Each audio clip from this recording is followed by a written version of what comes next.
Hi friends.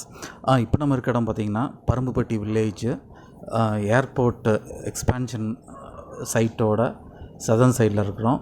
So கடந்த வீடியோவில் சொன்னது போல் எவ்வளோ தூரம் எத்தனை வீடுகளை இங்கே ஏர்போர்ட் அக்வயர் பண்ணுறாங்கன்னு தெரியல. ஸோ ஒன்ஸ் அப்படி ஒரு 3-4 மந்த்ஸ் கழித்து தான் நம்மளுக்கு எக்ஸாக்டாக அந்த சதர்ன் சைட் இருக்குல்ல, ஏர்போர்ட்டோட சதர்ன் சைடு எந்த இடத்துல பிகின் ஆகுது, ஸோ எங்கே ஃபென்சிங் பண்ண போகிறாங்க, அது ஒரு 3-4 மந்த்ஸுக்கு அப்புறம் தான் நம்மளுக்கு தெரியும். ஸோ இப்போ நம்ம என்ன பண்ணுறோம், இப்போ ஏற்கனவே எக்ஸிஸ்டிங் ஃபென்சிங் இருக்குது பார்த்தீங்களா. ஸோ அந்த எக்ஸிஸ்டிங் ஃபென்சிங்லேருந்து எவ்வளோ தூரம் இப்போ லேண்டு அக்வயர் பண்ணியிருக்காங்க ஏர்போர்ட்டு, அதாவது பேரன் லேண்டாக இருக்கும்ல பரம்புப்பட்டி வில்லேஜுக்கு அப்புறம். ஸோ அங்கேருந்து ரிங் ரோடு வரைக்கும் சதர்ன் சைடில் எவ்வளோ தூரம் அக்வயர் பண்ணியிருக்காங்க, ஃபென்சிங் பண்ணியிருக்காங்க. ஸோ அதை இந்த வீடியோவில் பார்ப்போம்.